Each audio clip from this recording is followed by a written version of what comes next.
ketika kita jadi seniman dan menikmati prosesnya, ya kayak saya sekarang bisa cerita banyak. I know things about royalties, I know things about recordings, I know things about songwriting gitu loh. Karena sampai berhenti, karena Tuhan kasihnya gitu. Terus aku mau diem aja gitu. At the end of the day saya cuma mau cerita, aku waktu patah hati laguku ini, waktu aku ketemu Sophie laguku ini, dan itu kan kebawa terus ceritanya. Yang saya bisa sarankan ke musisi zaman sekarang, Nah ini nih, yang saya bisa sarankan adalah, what is your advice?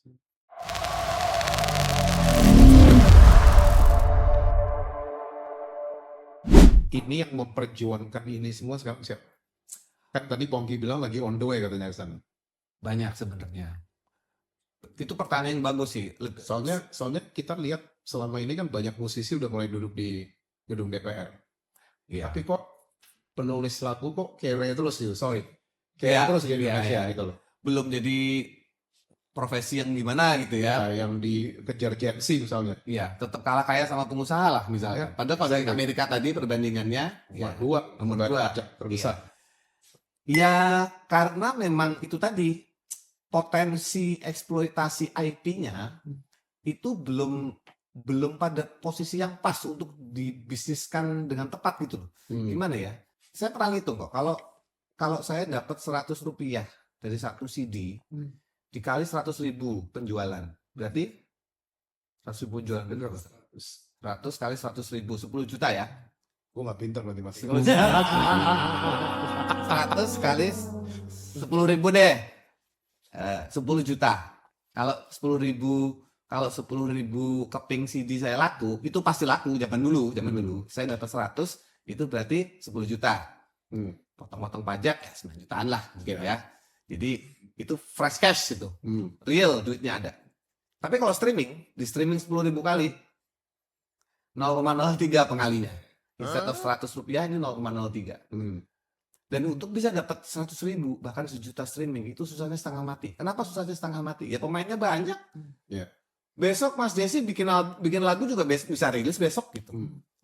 Udah banjir gitu. Nah, itu baru masalah jumlah. Belum masalah cara si Spotify membagi. Ini lebih kompleks lagi. Jadi kalau lagu kita di play-nya di Amerika dengan di play-nya di sini, itu nilainya beda jauh. Kayak YouTube ya. Lebih tinggi yang sana. Karena mereka kan cara menikmati Spotify dan YouTube itu kan ada dua. Kita berlangganan premium atau tidak. Ya kan? Nah, Spotify itu di Indonesia yang premium itu nggak ada 20%-nya. Baru saya baca kemarin, nggak ada 20%-nya. Artinya sih, jadi 30% satu dunia lah. Kalau satu dunia punya Spotify itu yang premium 30%. Nah selama ini bayangkan Spotify itu bisa hidup dari 30% pembayar premium. 70%-nya dia gratisan. Seandainya ini dibalik gimana?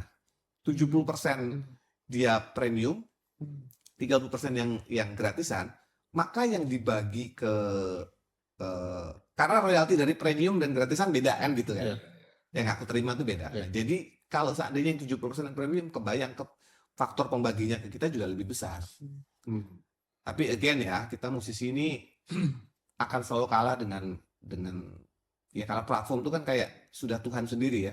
YouTube dengan Google-nya, Spotify itu sudah kayak ya nggak bisa dilakukan. Kita mau ngajuin komplain ke siapa gitu nggak bisa.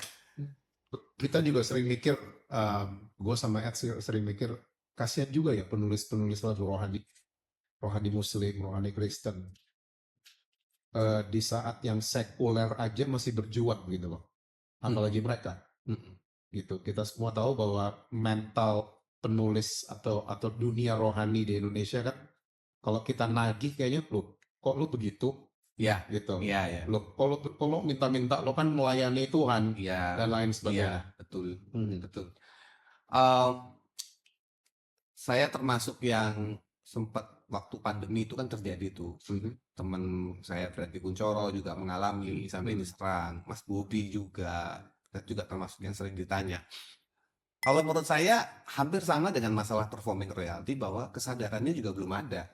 Jadi yang perlu dilakukan memang edukasi. Problemnya edukasi di Indonesia ini perlu waktu. Nggak ada orang sabar dengan waktu yang lama. Orang maunya cepet gitu kan. Nah, edukasi. Soalnya kan ada contoh dari negara lain gitu. Kok kita kayaknya gitu loh. Ya selama kita terusik, kita tuh nggak suka diusik. Jadi buat kita diusik itu musuh.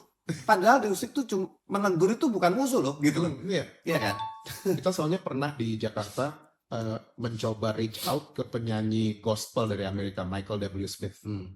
Dan dia dengan bebasnya dia tanya, bayaran saya berapa? Karena waktu kita ngobrol sama publishernya, sama tim manajemennya, mereka memang sistemnya sudah terbangun. Bahwa mereka harus laporan itu kertasnya mereka yang ada tulisan mereka dibayar berapa, itu ke pajak. Ya. Gitu. Jadi mereka sistemnya sudah sangat terbangun banget ya. Nah kalau nah ini dia, negara-negara ini kan udah terbangun sistemnya. Kok kita nggak copy paste aja gitu loh? Siapa yang mau meng-copy paste? Terus kalau sudah di copy Yang paste, pejuang-pejuang ini tadi, yang katanya lagi on the way nih. oh, gini, musisi itu punya habit. Musisi punya habit beda dengan recording companies atau para publishers. Mereka lebih solid. Why? Karena mereka lebih biasa berpikir secara struktural, secara apa namanya, kantor gitu. Secara kalau begini ya begini, lebih struktural. Kalau musisi itu punya habit letupan-letupan. Kami itu cara kerjanya begitu. Dengan letupan kami menghasilkan karya. Nah, untuk pekerjaan yang sifatnya jangka panjang itu nggak bisa hanya dengan letupan. Jadi pergerakan-pergerakan itu biasanya berhenti kalau mereka capek sendiri. Kalimat ini saya dengar dari mereka juga. Andi juga capek sendiri. Loh, kalau orang ngantor nggak ada capek sendiri. Either you quit atau terusin. Gitu kan. Itu makanya recording company sebagai salah satu bagian dari ekosistem itu masih akan bertahan. Karena mereka disiplin sekali dengan kerja. Kemudian publisher juga kalau mereka nggak kerja, company mereka hancur. Nah kalau musisi kan enggak. Makanya musisi itu harus punya asosiasi kan. Nah jadi kalau musisi mau bergerak memang harus melalui asosiasi. Ada beberapa sih kayak misalkan yang saya tahu Fesmi, Mas Yofi Widianto di sana. Kemudian ada Aksi yang kemarin meributkan masalah performing royalty ini, Mas Piu Padi di sana. Secara bidang secara keilmuan, secara itu saya yakin sih mereka orang-orang yang ngerti dan pintar. Cuman nggak tahu apakah rombongan ini punya daya tahan untuk terus untuk terus determination. Kemudian Mas Indra Lesmana juga memulai namanya Ampli. Itu juga bagus juga. Semua itu sifatnya aspirasi dan kalau tidak dalam bentuk asosiasi tidak akan didengar. Betul kan? Kalau saya kan lebih suka edukasi yang sifatnya diskusi. Jadi saya ke sana masuknya. Tapi kalau untuk asosiasi saya tidak ikut. Saya tidak tertarik karena saya tahu nanti capek saya di sana gitu. Jadi teman-teman yang berasosiasi bagus. Memang seperti itu harusnya langkahnya. Nah, sistem-sistem kayak yang problem performing rights tadi, mereka sudah kayak Aksi. Mereka menawarkan sebuah sistem perhitungan supaya si penyanyi bisa direct membayar ke pencipta. Problemnya adalah ini saya katakan dengan hati yang dingin ya, bukan apa-apa. Problemnya adalah berarti yang dibayarkan ini bukan royalti dong, karena kalau yang namanya royalti itu harus lewat LMK, undang-undangnya mengatakan begitu, kecuali undang-undangnya diubah. Nah, kalau yang mau diupayakan adalah mengubah undang-undang, ya nggak apa-apa juga. Tapi it takes a long way to go. Mengubah undang-undang kan hampir kayak amandemen ya, amandemen ya. Itu kan kita tahu semua satu undang-undang itu kepentingannya berapa orang. Ya, undang-undang apapun lah itu. Jadi kalau yang di-aim adalah mengganti undang-undang, monggo. Mungkin saja terjadi, tapi itu sama panjangnya dengan mengedukasi, kalau menurut saya. Kalau yang ditawarkan sistem untuk direct payment, itu namanya bukan royalti kalau menurut saya. Itu namanya mungkin, nggak tahu siapa namanya gitu. Kayak uang apa gitu. Harus dibahasakan nih. Supaya penyanyi juga rela. Atau, we don't need all that machine atau digital itu. Mungkin untuk perhitungan yang akurat perlu, tapi atau kalau memang si pencipta lagu ini kan yang menjadi menarik kan karena pencipta lagu sering bermasalah dengan penyanyi, ya kan? Mungkin yang harus dilakukan adalah kayak gini, ngobrol si penciptanya sama penyanyinya sampai ketemu suatu kesepakatan, sampai semuanya merasa damai. Kalau dari obrolan itu tersebutlah satu lagu 500.000 gitu dan semuanya damai dengan itu, ya udah selesai masalah lo gitu. Ngerti nggak maksudnya? Jadi Karena saya sudah mengalami itu juga. Jadi ketika saya sudah tidak di Jigustik, ada periode di mana Jigustik berusaha menghargai saya dengan membayar bukan royalti. Bahkan dengan ketawa-ketawa kita bilang, wah ini kayak uang belas kasihan nih gitu. Tapi itu berlaku buat saya ya, bukan buat yang lain. Maksudnya ini sambil kita ketawain itu, tapi bukan uang belas. Ya kayak dia pengen mengapresiasi. Oke deh, kita pakai bahasa uang apresiasi. Jigustik pernah melakukan pembayaran itu, tapi kemudian karena satu dan lain hal ketidakmampuan, kemudian tidak mampu untuk tidak bisa meneruskan itu, berhenti. Itu pun juga saya nggak marah. Saya nggak marah. Kemudian berapa hari kemarin mereka berencana untuk meneruskan lagi payment itu kepada saya, tapi saya bilang prinsip saya tetap sama. Kalau diterima saya anggap sebagai berkat, kalau tidak pun saya tidak pernah meminta dan tidak apa-apa, nggak ada yang berubah gitu. Artinya karena saya tahu bahwa harusnya memang nggak begitu, nggak perlu begitu gitu. Tapi kalau dia mau, ya saya anggap kayak klien aja, nggak ada problem. Dan per syuting ini sih saya belum terima sih, cuman itu obrolannya sudah fix kayaknya. Mereka akan ditagih berarti. Enggak. Saya hanya ingin memberikan sudut pandang kepada teman-teman yang masih mungkin bermasalah dengan penyanyi-penyanyi, para pencipta yang lain, bahwa sebenarnya bisa itu terjadi.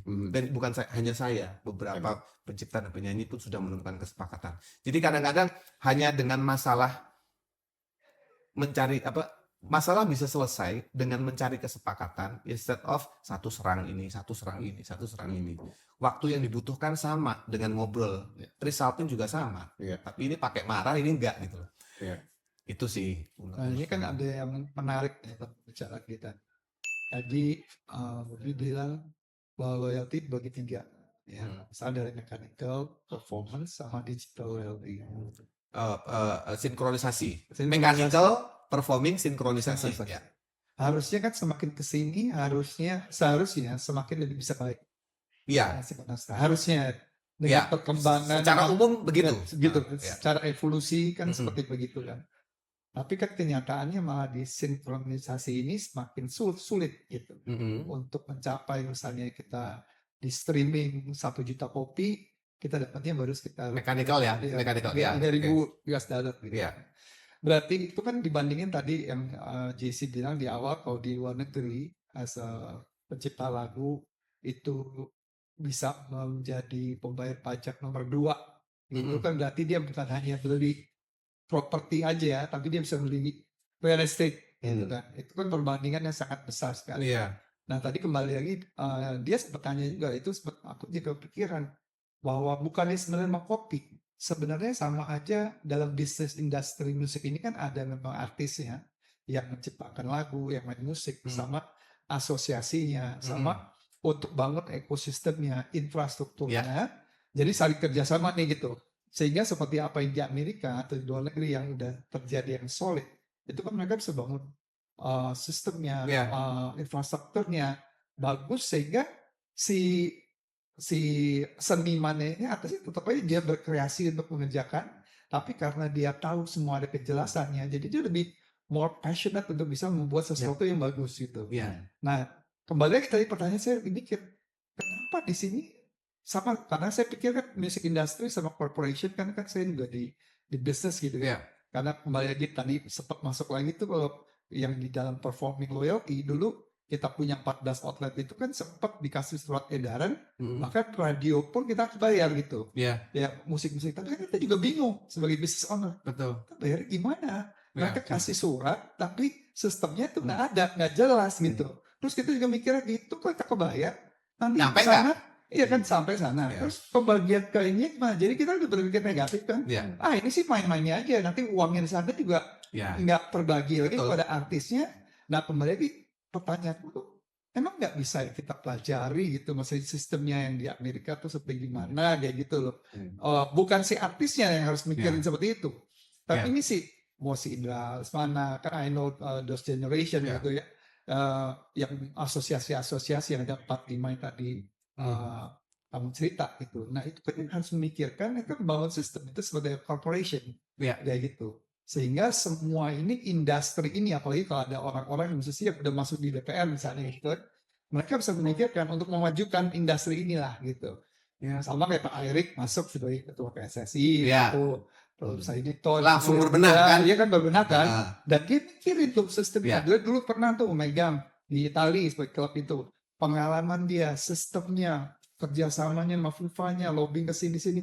Itu kan bangun ekosistem. iya. Untuk bisa pencapaian seperti apa yang diharapkan gitu. Di dalam industri olahraga sepak bola. Saya juga basket. Sama ini juga sama musik. Jadi yang saya tuh tergelitik tuh memikirkan ya orang-orang inilah. Bukan si musisinya, si artisnya untuk memikirkan itu. Betul. Itu harapan saya juga. Jadi ketika ada musisi masuk DPR, saya support. Support banget dan mendukung dan tidak pernah menjadikan atau meragukan gitu visi misi mereka. Saya malah pengen mereka pulang membawa hasil gitu kan, karena memang kita punya orang itu. Saya punya teman, saya punya teman masih sampai sekarang. Dia pernah berada di industrinya sebagai CEO sebuah company, kemudian di LMKN, kemudian dia musisi juga, dia pencipta lagu. Jadi dia lengkap gitu pangkatnya dia. Problemnya adalah lobbying politiknya. Keinginan sebuah lembaga yang mengurusi ini untuk bilang ke kita semua, udah gini caranya, titik ya, udah lu diem semua, ini caranya. Satu cara gitu loh. Untuk dia bisa merumuskan, untuk si lembaga pemerintah itu memutuskan itu kan tergantung lobbyingnya. Kepentingan siapa yang diakomodir? Loh, ini bukan menggosip, tapi ini namanya politik, berarti ada yang berkepentingan, udah gitu aja gitu. Nah, si lembaga ini memerlukan input kan. Untuk saya memutuskan peraturan pemerintah 1, 2, 3, 4, 5, 6, itu inputnya siapa yang ngasih input? Nah, di sini letaknya. Ketika yang ngasih input untuk kepentingan dia ya condongnya ke sana. Input untuk kepentingan sanksi sana condongnya ke sini. Nah, ini belum ada yang sila kelima gitu, keadilan sosial belum. Karena masih ada interupsi dari berbagai orang yang memang ingin mempertahankan industri ini just the way it is. Gitu. Ada. Tidak ingin berubah, ada gimana ya ngomongnya. Jadi politiknya memang belum solid. Jadi move politiknya diperlukan supaya pemerintah itu dengan gagah berani bilang ini caranya, ini sistemnya, pakai gitu. Soalnya waktu Pak Jokowi jadi presiden, kita semua tahu lah, anak metal banget kan dia. Ya, Gue tuh udah berharap banget bahwa Ya. musisi-musisi penulis lagu tuh akan sejahtera. Karena Pak Jokowi. Enggak juga. Iya, karena ada yang lain harus diurusin. Jadi misalkan kita presentasi gitu, kami ini presentasi ke DPR gitu, atau kemana lah. Potensi pendapatan musik kita ini 1 triliun misalkan. Wow, untuk musisi 1 triliun gitu. Buat mereka, 1 triliun. Ntar yang batu bara kemana berapa? Sudah pasti belum menjadi prioritas. Itu aja jawabannya. Kayak Inggris itu music industry itu devisa nomor 4 di negara Inggris. Ya, karena mereka nggak punya yang lain mungkin ya. Ya, seberapa gross saja bisa dijual. Ya, Korea melakukan itu sekarang. Ya. Sampai Berapa dijual? kayak talang air di desa Oxford bisa dijual, kafe di situ penuh semua. Karena tuh talang air cover pertamanya Black Sabbath. Oh, Black Sabbath. Black Sabbath. Jadi semua orang mau foto pakai hoodie di situ, di talang air itu. Ya, mereka mencengkeramnya lebih. Jadi mereka tuh bisa begini. Kalau kita dari sini ke sini kan susah. Ya, bingung. Ya, memang kayaknya kita nih apa kita jual kulturalnya kita gitu. Kalau pendanaan untuk musik-musik yang sifatnya kultural itu kayak Mas Dwiki Darmawan bisa jalan itu ke luar negeri, bisa kemana-mana, bisa keliling Eropa, ya dapat dukungan gitu. Tapi kalau yang musik pop memang gimana ya? Gampang gini, kami ini musisi perlu sistem yang fix, di mana ketika uangnya masuk baginya bener kan gitu kan? Gampangnya gitu kan? Siapa yang mau buat mesin itu? Kan? Kemarin sudah sempat mau dibuat, cuman digoyang lagi dengan isu bahwa ini adalah si PT yang ditunjuk untuk membuat mesin hitung ini digoyang dengan isu bahwa ini hasil dari peraturan pemerintah yang tidak betul, jadi harus dibubarkan dulu segala macam. Mungkin benar, mungkin enggak, saya juga nggak tahu. Tapi intinya ketika ada effort ke sana, ada kepentingan yang berbeda atau ada review yang berbeda sehingga ini dianggap tidak bisa, ini nggak jadi. Jadi kapan jadinya gitu loh. Kalau saya penganut, yang penting ada dulu barangnya, kemudian kita jalan sambil jalan bersama-sama dibenahi. Karena kendaraannya tuh harus ada dulu gitu. Nah, kendaraan ini siapa yang mau handle itu juga masih tunjuk-tunjukkan kan, Iya. gitu loh. Iya. Benar sih, Mas Edward tadi bilangnya bisa kok kita tinggal lakukan. Ya benar, itu harapan kami semua, tapi kok belum terjadi. Kalau review saya mungkin ya karena belum ada keinginan politik yang kuat. Ujung-ujungnya kan ini politik untuk bisa pemerintah mengatakan ini cara yang kita lakukan. Soalnya kalau Pongki against Mas Jesse against Mas Edward, pasti kita punya metode lain-lain. Sampai kemudian satu orang mengatakan ini yang terbaik. Berarti kan political will itu yang bisa bertindak tegas dan amanah itu di level 5. Setelah mati nanti saya ceritain. Oh, Ya. Karena institusi kan nggak enak ya. Soalnya saya udah banyak opsi yang saya tahu di lapangan itu tahu yang kamu bilang bahwa itu tergantung input kanan kiri. Tetapi kalau ada political will, ada pemimpin yang memang tegas dan berani dan memang disupport gitu, kan itu butuh lobbying juga kan gitu. Itu bisa kok di beberapa itu yang saya liatin dan jalan dia gitu. Iya. Gitu. Jadi dia nggak bergantung dengan input ini. Pertama dia juga ngerti bisnis industri gitu. Itu Betul. kosong. Nah, Si itu. pemegang keputusan, Ya.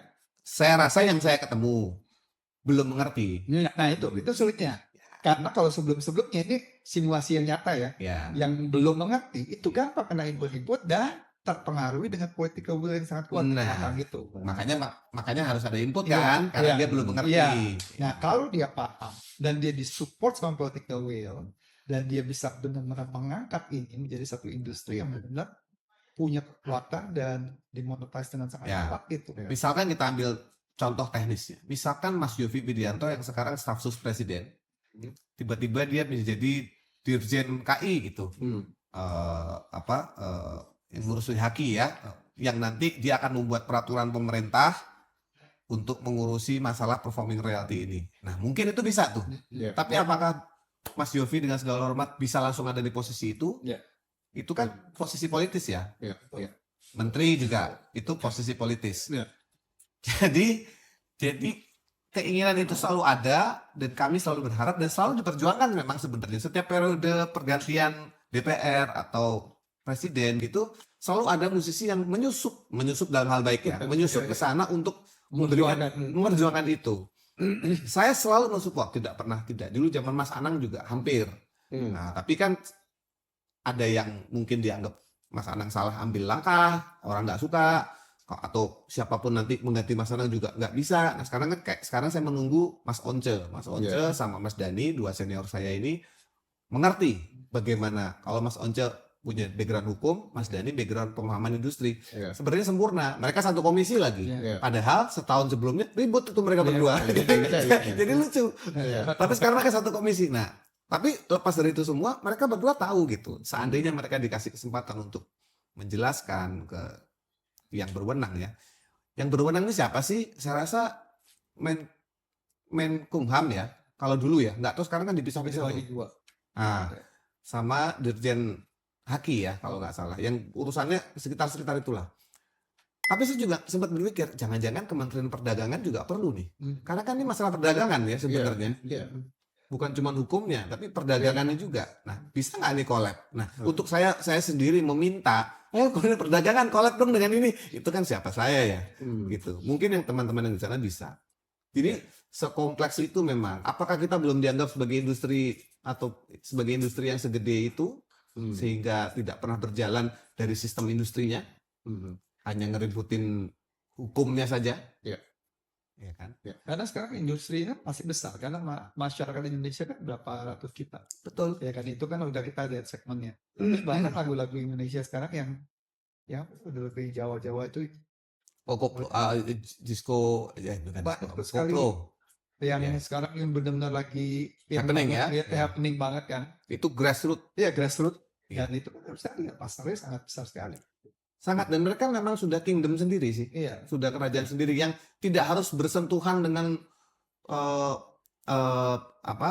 senior-seniornya atau industri. Misalkan mereka nggak harus ada di TV lah. Iya. Tapi udah bergerak sendiri gitu. Memang lebih senang streaming atau dengerin komik disc? practicality streaming, tapi streaming itu di soundnya ditekan banget ya. Topres. Iya. Terus datanglah Tidal, inilah paling high quality, tetap aja maksudnya bukan gitu. Terakhir beli compact disc.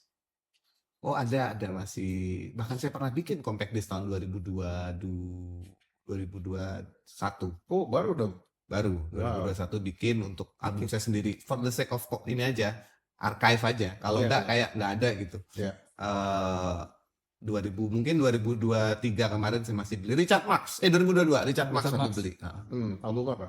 Yang songwriters apa ya? Songwriters dia ngambil banyak genre gitu, dia memposisikan diri sebagai songwriters yang bisa menulis banyak genre, nah dia bikin itu. Ya. Jadi ya masih, kalau aku sih anak analog ya jelas ya. Iya. Kaset pun Gue juga masih- masih analog. Gue masih analog. Kaset pun aku masih suka. Ini kita kan banyak ngomongin tadi mengenai bisnis dan juga ada sedikit pasti berhubungan dengan cuan ya. Nah, nowadays ini kalau di generasi kita gitu ya, kita kan above 50, tadi ketemu Sydney Moide pas kebetulan di airport gitu. Oh ya. Dia terus dia bilang, wah kita nih club 50 ya, dia kan 51, 51. dia lo 52, gue 56. Nah, kita nih, ya kita nggak profiling semua ya, tapi kita suka bilang, kenapa ya kalau musik-musik dulu tuh kayaknya lebih oke, maksudnya lebih kayak mereka menyanyi with the heart, with the I can soul, understand that. passion gitu semua. I can- Benar-benar. Jadi sampai sekarang kita dengar lagunya tuh benar-benar kayak Yang jawab dia apa gue? nah gitu. Nah pertanyaannya itu kan mereka ini kita sebagai orang awam ya, aku bicara bisa ini is my personal opinion. Jadi mereka is a true artist gitu yang benar punya passion di situ, baru memang keuangan itu adalah bonus gitu. Pasti kan orang mau mencapai sesuatu pasti mau uang. Tapi kok aku melihat kok sebaliknya kayak di sini lebih Uangnya dulu. dikejarnya popularitasnya, uangnya dulu, sehingga karya seninya itu Iya, secondary gitu, jadinya. gitu. Nah sekarang pandangan kamu gimana Ki? Yang antara benar-benar orang dulu yang benar-benar punya passion in that industry, music, Iya. teknik semua, sama di sini pengen semua cepet dulu gitu. Memang ada jalurnya gitu, and they can monetize easily juga gitu kalau memang bisa sukses. Iya, kalau dihitung, saya termasuk penganut yang I'm doing it for art sebenarnya. Karena kalau mau dilihat dari perihal cuan-cuanan, sebenarnya kehidupan musisi itu sudah terancam sekali. Performing rights belum berjalan sempurna. Mechanical faktor pengalinya kecil. Sinkronisasi yang harusnya semua orang bayar sekarang dilembutkan. Ya, Ini saya nggak- di negara kita. di negara kita. Off air juga nggak sering. Off air. Nah, Paling dari situ kan. nah ya. Nah, jadi kalau buat saya baru menyadari bahwa saya itu cukup diberkati dengan apa ya, dengan kemampuan. Saya dapat kado banyak dari Tuhan, saya dikasih lagu tuh banyak banget. Terus kalau yang sudah banyak ini saya tinggalkan begitu saja tanpa saya rawat.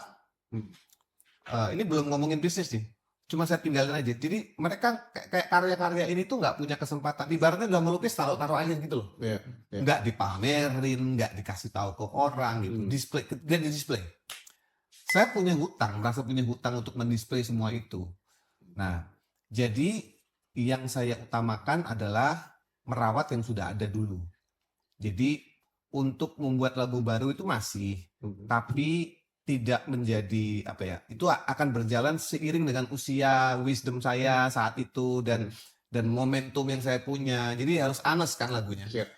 Nah, sementara yang sudah ada dari saya bikin lagu tahun 93, saya udah bikin lagu sampai sekarang, ini harus terus dibuat available. Kalau display gitu. Nah, di sini baru kita ngomongin bisnis, tapi spiritnya adalah saya mensyukuri dulu apa yang sudah art yang dikasih Tuhan ke saya. Kalau itu sudah saya dapat, baru cari cara secara bisnisnya. Kalau saya mau cari bisnis, ngapain saya bikin lagu? Saya cari orang yang bikin lagu. Saya produserin aja. Saya di level sana aja gitu. Tapi saya ternyata masih berada di level creator gitu loh. Meng-create. Iya. Jadi api saya masih di situ Iya. untuk menjaga ini semua. Iya. Nah, menjawab tadi sedikit menyinggung kenapa sekarang musik beda sekarang ya. Sekarang sama dulu itu beda. Nomor satu ada teknologi namanya copy paste. Itu bahaya sekali. Ketika kita bikin backing vokal atau bikin drum gitu, dia sebuah rekaman copy paste, cut, copy paste. Iya. Oke. Jadi yang vibe yang tadinya begini, di sini juga begini. Sementara zaman dulu keringetnya dia di bait sama keringetnya di koda itu beda tuh. Betul. Apalagi dulu masih zaman analog semua. Ah, betul, betul. Semuanya kan. ya. Terus kalau ngomong kita ini saja sedikit Dennis. Kalau kita ngomong mikrofon kita nyanyi nih, Iya. itu tuh ada udara yang gitu sebenarnya. Hmm. Itu counts loh, itu Iya. masuk hitungan loh, itu Iya. dianggap penting loh. Dan setiap kita ngomong di ruangan ini, kita geser ruangan itu udah beda. Iya. Jadi setiap perubahan kecil dalam setiap sesi recording itu mempengaruhi hasilnya. Tinggal orang mau ribet nggak nyari keribetan itu. Jadi misalkan kalau rekaman gitar itu ampli ditodong mikrofon gini, itu digeser angle-nya gini aja tuh udah beda-beda. Nah ini tuh matters sebenarnya matters buat nerd, Ya. buat listeners mungkin enggak. Ya. Tapi in the long run kita bisa bilang ini beda. Nah bedanya di sini nih. Kalau sekarang kita tuh simulator gitu, jadi klak udah disimulasiin sama si mesin itu, Jadi nggak perlu ditodong itu. nggak perlu ditodong. Hmm. Jadi kita kehilangan udara yang itu tadi saya bilang Iya, tadi. iya. Nah itu ngaruh. Cuman sekali lagi ya ini obrolan nerd. Iya. Kalau yang pendengar musik biasa, gua nggak ngerti ya memang bukan untuk itu. Tapi memang jadi setiap gerakan kita di studio recording sebelum zaman copy paste, sebelum zaman digital, ketika semua masih analog, semua gerakan itu matters. Mau begini terus kita nyanyi apa. Itu membuat sebuah karya rekam saat itu unik. Dan kemampuan Kemampuan. nyanyi kita. Iya. Iya kan juga itu pengaruh. Karena nggak ada copy paste kan, Iya, semua iya. harus set gitu. Iya. Ya. Bahkan kalau ngerekam dulu mungkin tahu ya pas kita ngambil tengah aja ya, gitu kan. Mencet recordnya tuh loh, Ya. recordnya. Jadi karena harus precise berapa detik ke detik berapa ya, gitu. Karena Kalau sekarang nggak sih ada. yang di filmnya Queen itu. Ya, Videonya ya. Gue masih Iya. dengar audio aslinya The Beatles yang John Lennon bilang take 57. Jadi Iya, mereka recordingnya live sampai 57. sampai take 57. Gila. Iya. Itu maksudnya. It's, Michael Jackson Thriller kalau nggak salah itu mixingnya sampai sesi 81 yang dipakai mix kedua. Iya, iya. Setelah Quincy Jones masuk, Iya. yang keduanya dipakai, yang kita dengar sekarang yang kedua. Padahal dia udah sampai 81. Iya. Artinya effort mereka untuk art, ya, untuk sebenarnya- art, ya, artnya artnya, gitu, iya. untuk Iya. artnya kan belum tahu mau laku apa enggak. Iya. Nah, buat saya kalau memang kita itu berdiri di kursi sebagai seniman, just enjoy the art, the process, and everything gitu. Yeah, that's good. Tapi kita harus menyisakan 10-15% otak kita otak dagang ya. Hmm. Dalam artian bukan cuannya, mikirin orang. Hmm. Kalau saya nyanyi gini, orang tersinggung nggak? Hmm. Orang mau nggak? More of that, orang mau membeli tidak? Hmm. Gitu. Orang relate nggak dengan cerita gue gitu? Itu kita mikirin orang sisi lainnya. Tapi ketika kita jadi seniman dan menikmati prosesnya, ya kayak saya sekarang bisa cerita banyak. I know things about royalties, I know things about recordings, Yes, I know yeah. things about songwriting gitu loh. Yeah. Karena sampai merinding. Karena Tuhan kasihnya gitu. Yeah. Terus aku mau diem aja gitu. Hmm. Diundang podcast, ngomongin apa, malah gosip orang. Nggak menarik lagi gitu. Yeah. Tapi kalau kita ngomongin how I get there gitu, Hmm. itu menarik kalau menurut saya. Iya, kamu semangat terus dari tadi. Maksudnya Ya, I'm very content gitu. Passionate itu. Passionate. jadi yang Passionate. ikut mas juga dia luar Ya, biasa gitu. Mas siapa?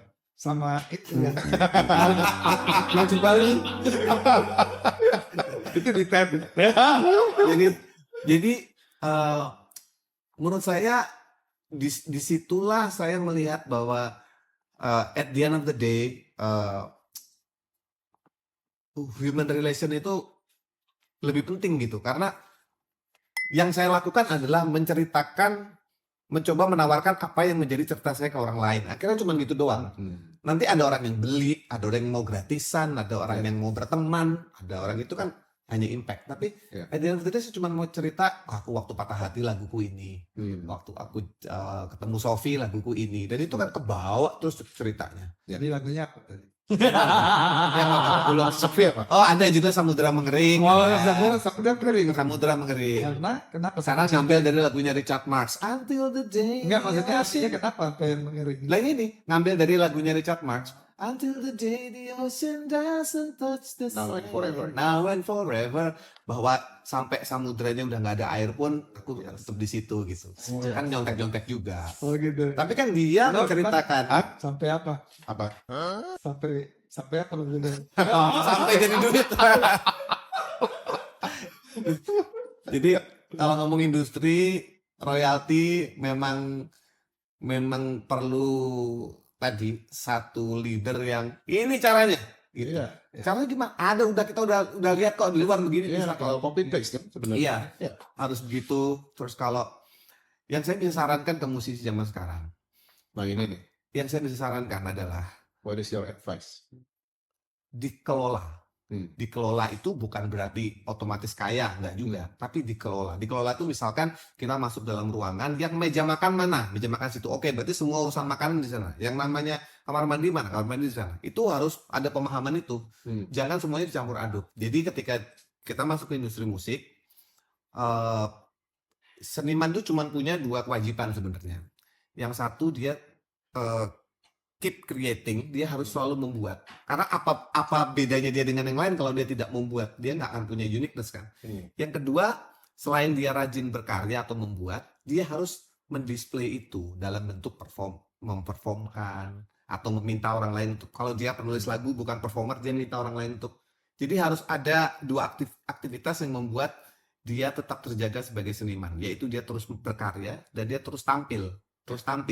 Kalau pelukis ya display, penari ya dia menunjukkan ini karya terbaru.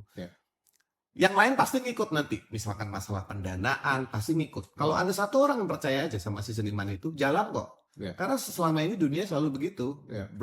Beatles perlu Brian Epstein satu aja, sampai sekarang ya. Dan itu kisah yang berulang.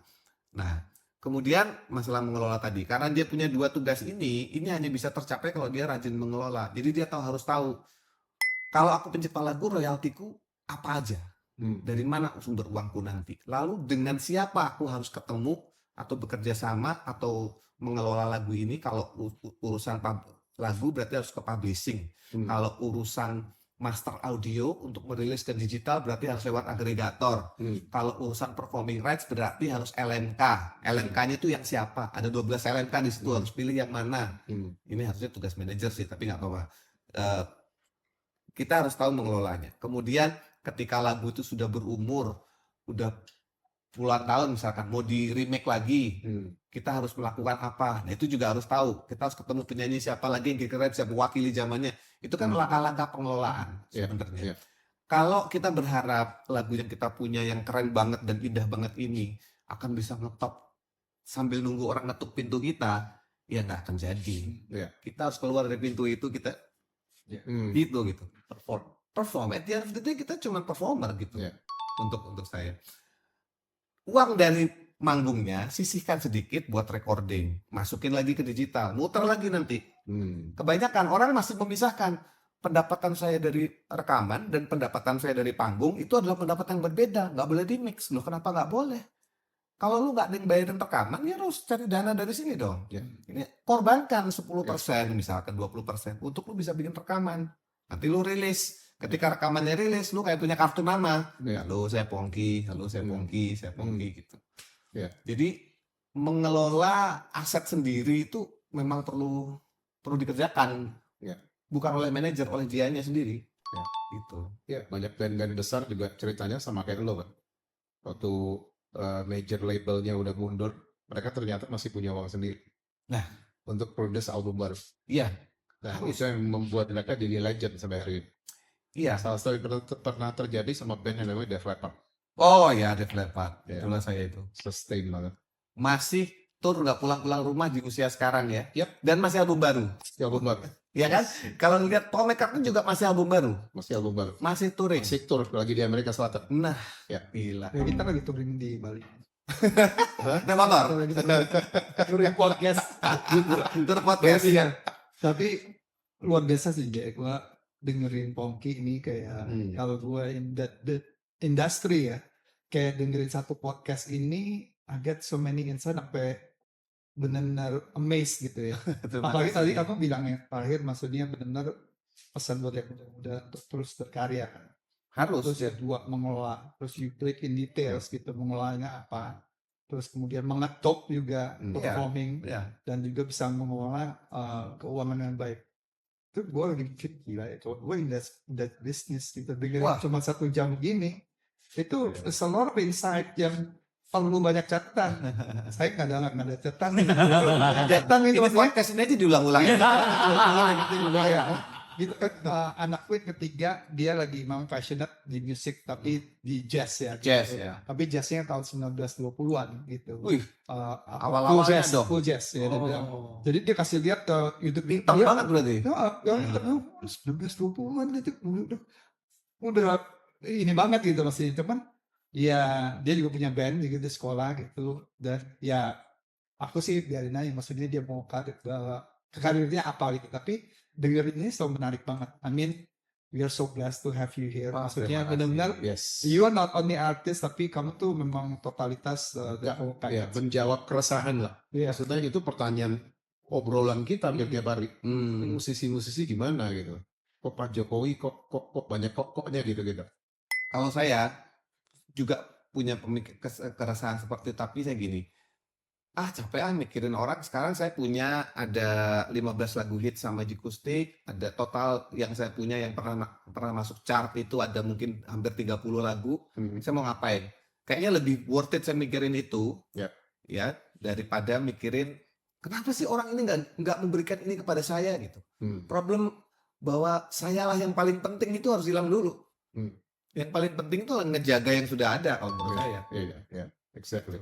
Nah itu PR banget sih buat musisi kita karena saya juga sering ketemu orang yang mengeluh bahwa label sekarang begini, sekarang begini. Loh iya memang label dari dulu begitu sebenarnya. Maksudnya mereka tidak pernah berpihak 100% kepada artis. Artis tuh a lonely job sebenarnya. Ya dia sendiri gitu. They have a good hope itu one day apa yang kita bicarakan ini bisa become reality. Oh iya. Jadi kita perjuangkan gitu karena you wanna change the world ya kita mulai from a small thing. Jadi one day nanti pengarang lagu di Indonesia bisa jadi pembayar pajak terbesar. Why not? Think locally we start from the small casual talks. Iya betul. When we pray and we have one day someone that seperti yang kita ini. Iya betul.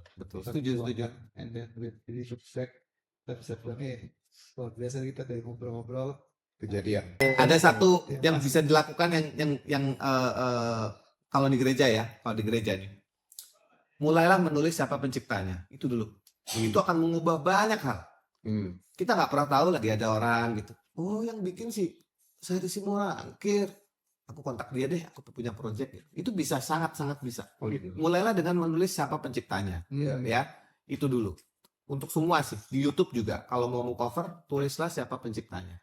Itu aja dulu. Itu maka ketika itu sudah terjadi, maka kita semua sudah naik satu level nih. Tinggal kesadaran untuk membayar. Kalau masalah tadi Mas Edo cerita, itu kan trust issue sebenarnya. Aku mau bayar, jangan salah. Tapi uang yang aku kasih nyampe kasih ke Pongki gitu kan. Karena sistemnya belum jelas. Ya, there's no system. Iya. Ketika aku dikonfront dengan kalimat itu, aku juga nggak bisa jawab. Aku cuma bisa bilang, aku sih terima ya. Cuman apakah spesifik dari kafemu atau enggak, aku nggak tahu gitu. Karena nggak ada tulisannya di situ. Betul. Kayak billboard.com lah, kita udah tahu dari kapan ya. Iya. Ya, zaman dulu kan masih belum digital kan.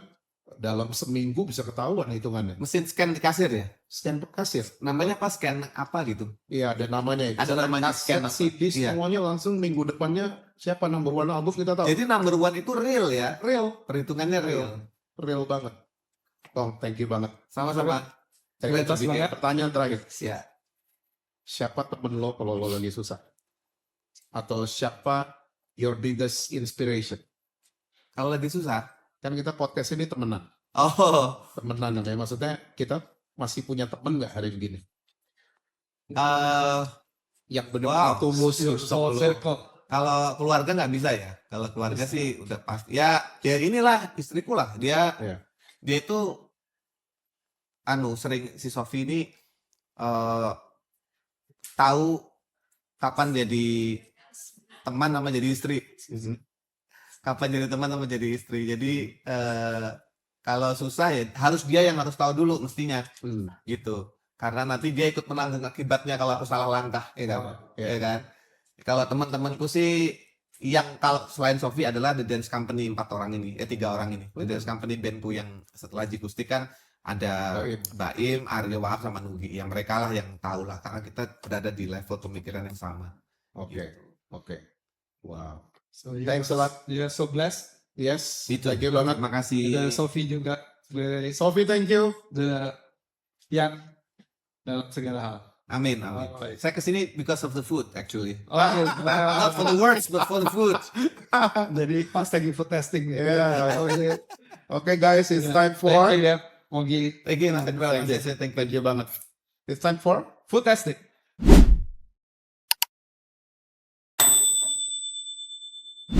Wah, hari ini kita food testingnya dari Se Amor nih. Mogi. yes. Oh, saya Amor, oke. Saya Amor. Jadi Se apa? Sei itu makanan khas teknik memasak sebenarnya dari NTT, Nusa Tenggara Timur ya. Jadi sei itu adalah teknik memasak yang di smoke. Oke. Dan setahu gue itu biasanya daging sapinya ditaruh di atas batu bata gitu ya, Yeah. Chef Hana. Dan itu tingginya 1 meter.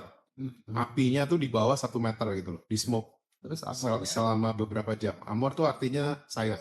Jadi Jadi sayang. si Syafana ini dia bilang katanya filosofinya dia mencintai orang dan juga dia mau dicintai.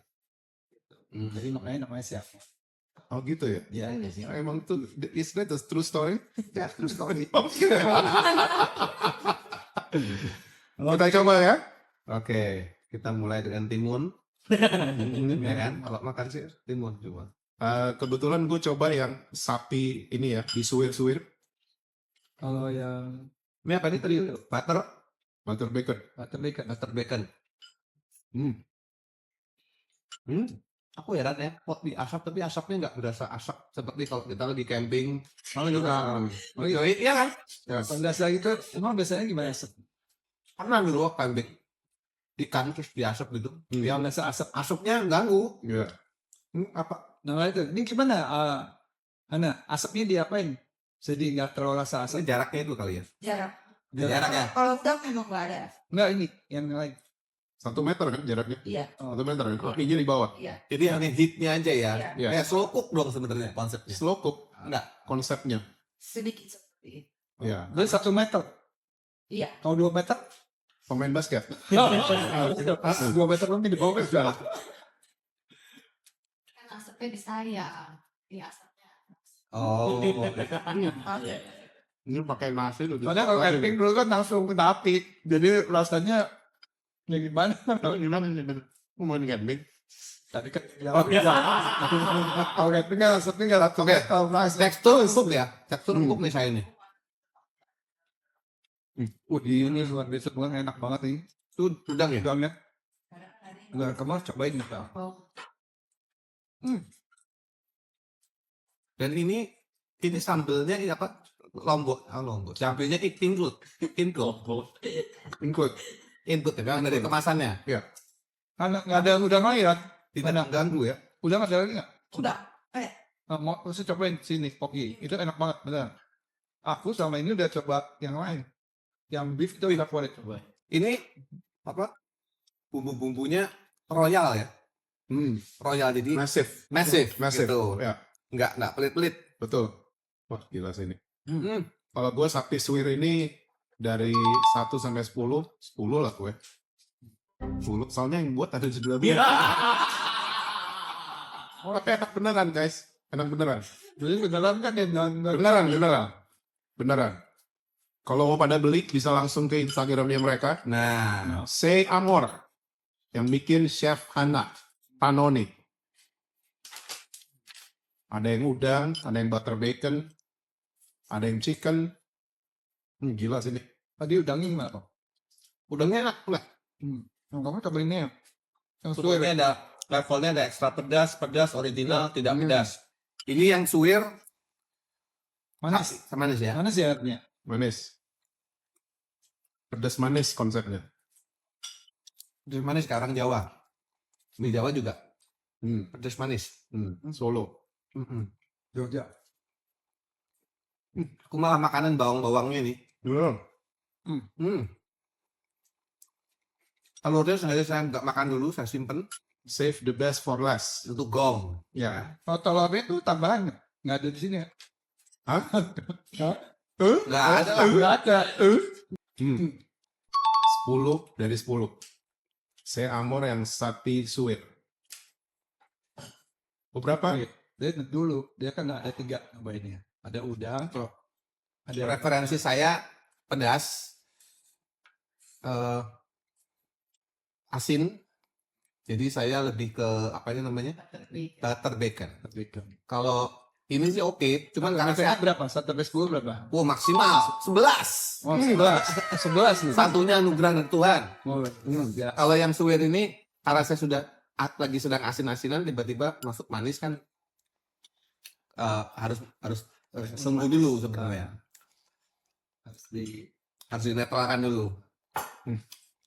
Kalau nggak mengingat sudah makan siang, sudah habis ini. Jadi yang itu yang sudah berapa? Yang suwir oke nih, 9 kalau saya 9. Yang udangnya sih udah masuk ya. 0,10 sih Kak. 0,1 for improvement. Kita that's still amazing the Karena yang sempurna adalah milik Tuhan. dan Andrea Backbone. Sempurna. Backbone. karena biasanya udah makan yang suwir sama yang sapi yang lain. Ini hari ini makan yang siap. Jadi perfect tuh semua. Perfect Joe. Karena yang buatnya memang seniman dunia masak. Jadi memang seamo benar-benar Saya mau. mencintai dan dicintai. Pedasnya itu loh, tak bayang-bayang. Oke guys, kalau mau langsung pesan saya Amor, langsung ke Instagram mereka aja, bisa DM langsung ke saya Amor. Nanti tinggal atur aja tanggal delivery. Bisa kirim ke seluruh Indonesia? Bisa, chef. Bisa kirim ke seluruh Indonesia? Jangan lupa. Ya. Yang one Paxel aja. Oh harus paksa ya. Jadi kalau rumah kalian nggak deket Paxel, pindah rumah dekat Paxel. Kalau saya lebih ekstrim lagi. Kalau rumahnya nggak deket Paksel, beli Pakselnya. Luar biasa. Ya. Bisa. Saya gemes habis percakapan kita sepanjang 1 jam. Beli kita. Beli. Sampai dia. Udah luar nih sampai dia. Gue saya mesti makan. Untuk kalian yang mau bantu podcast kita, bisa langsung nyawer di Saweria di bawah ini. Dan untuk kalian yang mau ada pertanyaan, bisa langsung drop di kolom komen atau DM di housetops.kreasi. Untuk kalian juga yang mau konten-konten eksklusif dari housetops.kreasi, bisa langsung join membership kami. Oke? Oke, see you. See you. Terima kasih. Bye.